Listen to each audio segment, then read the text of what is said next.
nih, kalau yang anak-anak sekolah gitu ya atau mahasiswa itu kadang suka gigitin pensil, bolpen gitu ya tanpa dia sengaja, artinya refleks gitu kan. Mungkin yang kebanyakan udah bosan gitu terus gigit-gigit. Nah, ini hampir sama dengan bernafas melalui mulut. Karena apa? Gigit itu memang sepertinya nggak apa ya, maksudnya apa sih, ringan banget lah gigit cuman pensil doang. Tapi itu kalau dilakukan terus-menerus, nah seperti yang saya bilang tadi, tekanan sekecil apapun yang dilakukan terus-menerus itu juga akan merubah posisi gigi. Saya pernah punya pasien, gigi yang lainnya rapi sekali. Satu gigi itu dia mengeluhkan, ini gigi saya kenapa tiba-tiba kayak gini ya dok, kok dia gerak ya, kok dia berubah ya, dulu saya nggak seperti ini.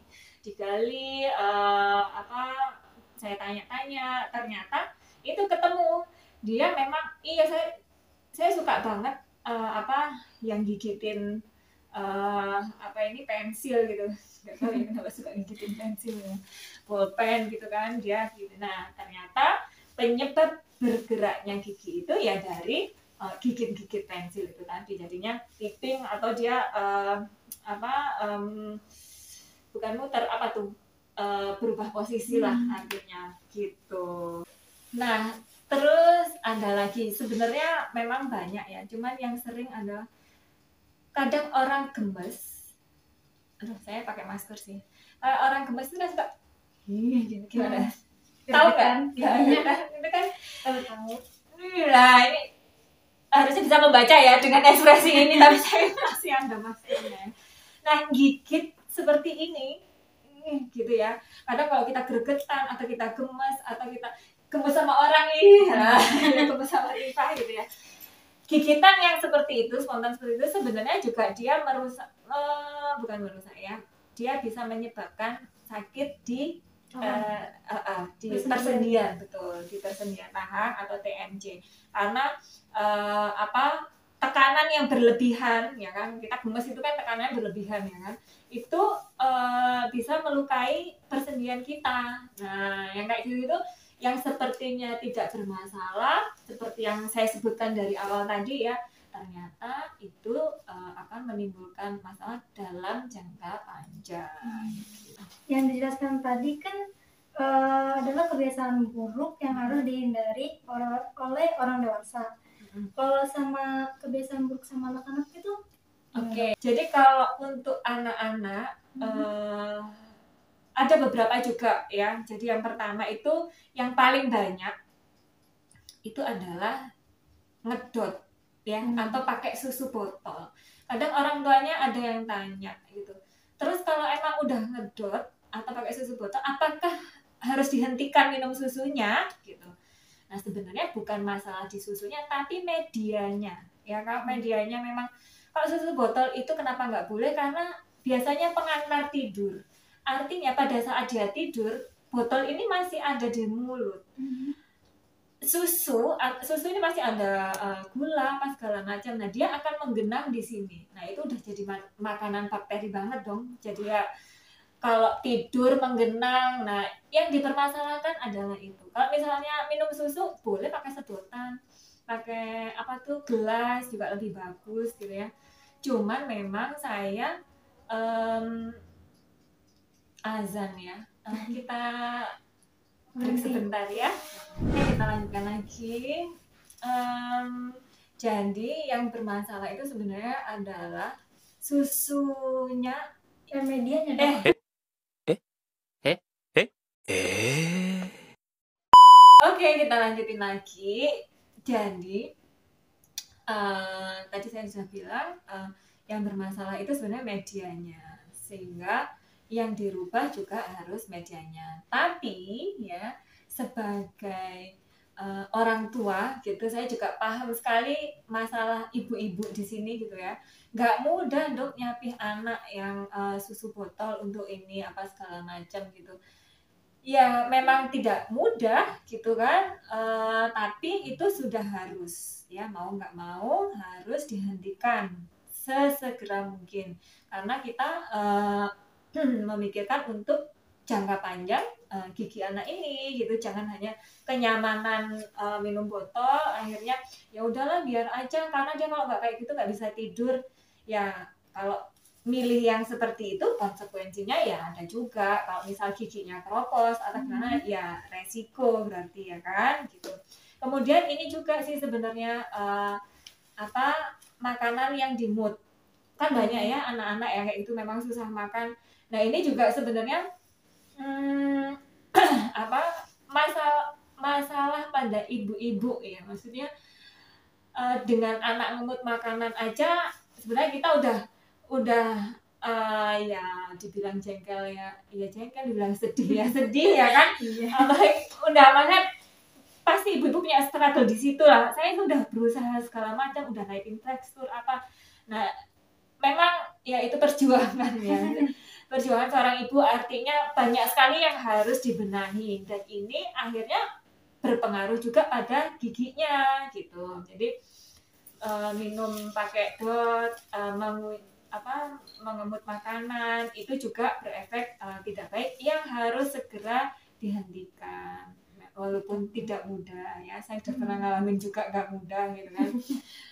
Terus kalau misal ada juga yang ngenyot jempolnya, nah itu sebenarnya memang anak kalau bayi masih boleh, memang ada fase-fase itu ya kan.